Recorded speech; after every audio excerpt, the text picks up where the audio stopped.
1932 का खतियानी लोग हैं। ये चोर सरकार, ये बेईमान सरकार नौकरी को बाहरियों को बेचता है। आज तक यहाँ पर विस्थापितों का मुद्दा का बात नहीं किया है, पलायन नहीं रुकी है। ये सरकार 60 साल के बाद नौकरी देगी। ये सारे लोग आए हैं और इसको शांतिपूर्वक कर रहे हैं। अगर इस चीज को नहीं मानते हैं तो हम लोग सारे स्टूडेंट सीधा आपका विधानसभा जाएंगे, विधानसभा घेरेंगे, क्योंकि उस आवास में अगर हम आपको भेजे हैं तो बाहर में रह करके आपका इंतजार भी है विद्यार्थी आपका करेंगे। तो देखिए छात्र अल्बर्ट एक्का चौक पहुंचने के बाद यहाँ धरने पर बैठ गए हैं और तमाम नारे यहाँ पर लगाए जा रहे हैं। हमने आपको कई तरह से, कई एंगल से खबरें दिखाई हैं। अब ये एक नज़ारा आप यहाँ देख लीजिए कि अब ये पीछे हटने वाले नहीं हैं। जो दिखाई दे रहा है उस पर यकीन करे सरकार, संवाद का रास्ता खोले। सर क्या बोलना चाह रहे हैं आप? तो कुछ बोलना चाह रहे हैं? जी, बोलना यही चाह रहे हैं कि ये सरकार सिर्फ नौकरी को बेच दे रहा था। हम लोग कहाँ जाएंगे? झारखंड के छात्र कहाँ जाएंगे? हम लोग टेट पास करके बैठे, देखिए टेट का सर्टिफिकेट लेके घूम रहे हैं। टेट का सर्टिफिकेट है, जेटेट का। जेटेट का सर्टिफिकेट है, हाँ। है ना? क्या नाम हुआ आपका? इकबाल हुसैन मेरा नाम हुआ। इकबाल हुसैन अंसारी जेटेट का क्वालिफाई है और ये उसका सर्टिफिकेट है। ये टीजीटी 2016 का सर्टिफिकेट है। हाँ, ये भी इसमें भी पास किए हैं, लेकिन नौकरी हम लोग को नहीं मिल पा रहा है। क्यों? हम लोग 1932 के इसमें क्या दिक्कत आई? दिक्कत यही है कि हम लोग 1932 का खतियानी लोग हैं। ये चोर सरकार, ये बेईमान सरकार नौकरी को बाहरियों को बेचता है। आप वीडियो के माध्यम से, सोशल मीडिया के माध्यम से आप देखे होंगे कि जितना भी नौकरी देता है 90% बाहरी लोग होते हैं।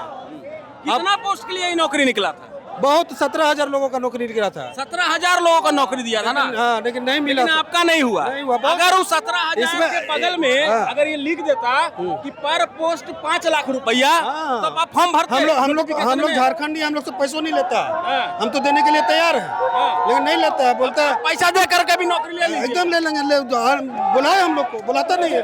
वो बिहार में सेटिंग होता है, पटना में सेटिंग होता है, यूपी में सेटिंग होता है, ताकि किसी को पता नहीं चले, हवा नहीं चले।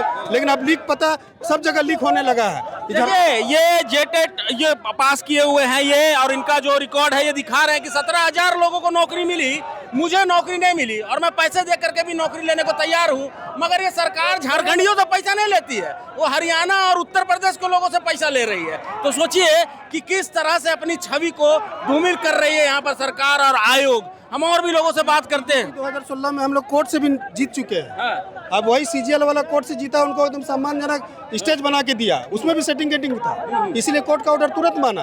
लेकिन हम लोग 2034 हम लोग जीत चुके हैं, ऑर्डर कॉपी है, उसके बाद भी हम लोग को नौकरी नहीं दी। लगभग हम लोग 5,000 लड़का कोर्ट में भी दर दर भटक रहे हैं। ये बेईमान सरकार किसका सुन रही, कौन चला रहा सरकार पता नहीं चल पा रहा। बात बताइए, जब एग्जाम का तैयारी करना शुरू किए थे तब कितना उम्र था आपका?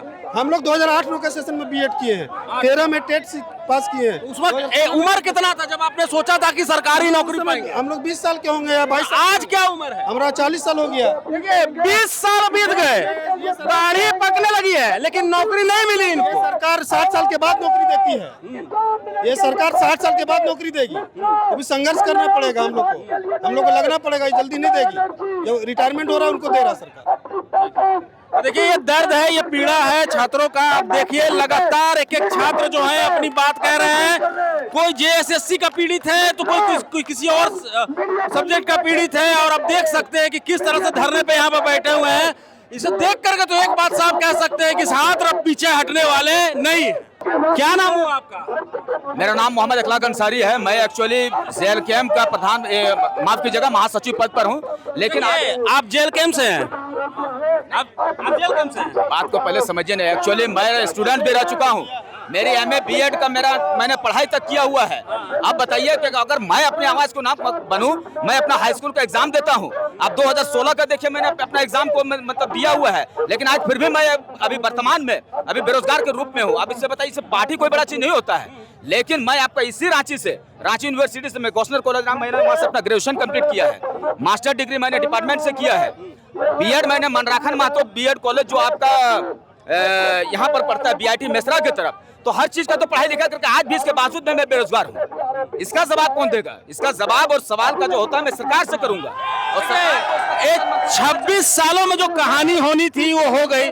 हम भी झारखंड से हैं, आप भी झारखंड से हैं, हमने सब कुछ करीब से देखा, सीटें भी की, किसका नाम आया क्या नहीं आया सब करीब से आया। अब देखिए अब ये आर पार की लड़ाई है। जंतर मंतर के बाद हर कोई ऐसा सोच रहा है कि अब आप लोग भी कुछ ठोस कदम उठाएंगे, तो क्या सोच रहे हैं कि कैसे इसमें डटे रहे? देखिए पत्रकार महोदय, आपको भी मालूम है कि जो विद्यार्थी होता है वो देश समाज का एक पिलर होता है, एक बैकबोन की काम करती है। हेमंत सोरेन जी ने जब सरकार में बैठी थी तो उन्होंने नीति नियम का बात किया था। अब आपके चैनल के माध्यम से मैं कह रहा हूं कि क्या अभी तक एक भी विधानसभा में नीति नियम का बात हुआ है? झारखंड जो एक खनिज संपदा वाला राज्य है, 40% टैक्स जनरेट करके हम केंद्र सरकार को देते हैं, इसके बावजूद भी आज तक यहाँ पर विस्थापितों का मुद्दा का बात नहीं किया है, पलायन नहीं रुकी है। शिक्षा व्यवस्था का वो लचर स्थिति है कि सरकार एक तरफ कहती है कि 40:1 यानी 40 बच्चों पर एक शिक्षक, अभी इसको घटा करके 30 बच्चों पर एक शिक्षक की है। लेकिन आप सुदूर ग्रामीण क्षेत्र में जाइए, आपको ये चीज देखने के लिए मिलेगा कि 150 बच्चा है और एक शिक्षक है। यानी आप शिक्षा जो एक मूलभूत अधिकार होता है, एक राज्य का निर्माण करने में बहुत बड़ी भूमिका होती है, इसके बावजूद भी आज समझ जाइए कि शिक्षा का ये लचर स्थिति हमारे झारखंड में है। तो इसमें पूरा दोष हम किसको देंगे? सवाल हम करेंगे जिस सरकार में है, जिसको हमने वोट दिया है, जिसके हमारे वोट से आज वो सीएम के कुर्सी पर बैठे हैं, राज्य का मुखिया बनकर के बैठे हुए हैं। इसके बावजूद भी आज अगर विद्यार्थियों का ये लचर स्थिति है तो कम से कम इस सरकार से तो हम सवाल करेंगे ही, और आने वाला दिन में विद्यार्थी इसको जवाब भी देंगे। अगर अभी फौरी तौर पे अब क्या चाहते हैं कि सरकार की तरफ से क्या कदम उठाया जाए? फौरी तौर पे अब कुछ तो रास्ता निकलना चाहिए ना इसका। देखिए पत्रकार महोदय, मैं आपसे एक सवाल कर रहा हूँ। जेपीएससी हो गया, सीजीएल हो गया, सीटेट हो गया, जेटेट हो गया, इसमें कभी भी विधायक और मंत्री का बच्चा नहीं पढ़ता है। विधायक का बेटा विधायक का तैयारी करता है, मंत्री का बेटा मंत्री की तैयारी करती है। लेकिन जो एक निम्न परिवार का जो लड़का होगा, जिसका पिताजी मान लीजिए शिक्षक रहा होगा, जिसके पिताजी मान लीजिए किसान रहे होंगे, अगर वो चाहता है कि हम अपना बच्चा को कम से कम जेपीएससी का तैयारी करवा दे, सीजीएल का तैयारी करवा दे, सीएसएससी का तैयारी करवा दे, आपका जेटेट का तैयारी करवा दे, लेकिन सरकार जो होता है हर एग्जाम में कभी भी ट्रांसपेरेंट होकर के एग्जाम नहीं लिया। हर पेपर यहाँ पर लीक हुआ है और नौकरी को बेचने का कार्य किया है। आज इतना बड़ा जो आप हुजूम देख रहे हैं, हमको लगता है कि झारखंड के इतिहास में इतना बड़ा जो हुजूम है, कम से कम आज युवाओं का देन है, कम से कम आपका स्टूडेंट्स का देन है कि सारे लोग आए हैं और इसको शांतिपूर्वक कर रहे हैं। अगर इस चीज को नहीं मानते हैं तो हम लोग सारे स्टूडेंट सीधा आपका विधानसभा जाएंगे, विधानसभा घेरेंगे, क्योंकि उस आवास में अगर हम आपको भेजे हैं तो बाहर में रह करके आपका इंतजार भी यही विद्यार्थी आपका करेंगे। बिल्कुल। देखिए 26 सालों के बाद पहला मौका है जब इतनी बड़ी संख्या में झारखंड के छात्र एक साथ में जुटे हैं, और इस बार सरकार को जवाब देना पड़ेगा उन 26 सालों का जिसके बेरोजगारी का आलम इस कदर तक बढ़ता रहा और सरकार आंख मूंद के सोती रही।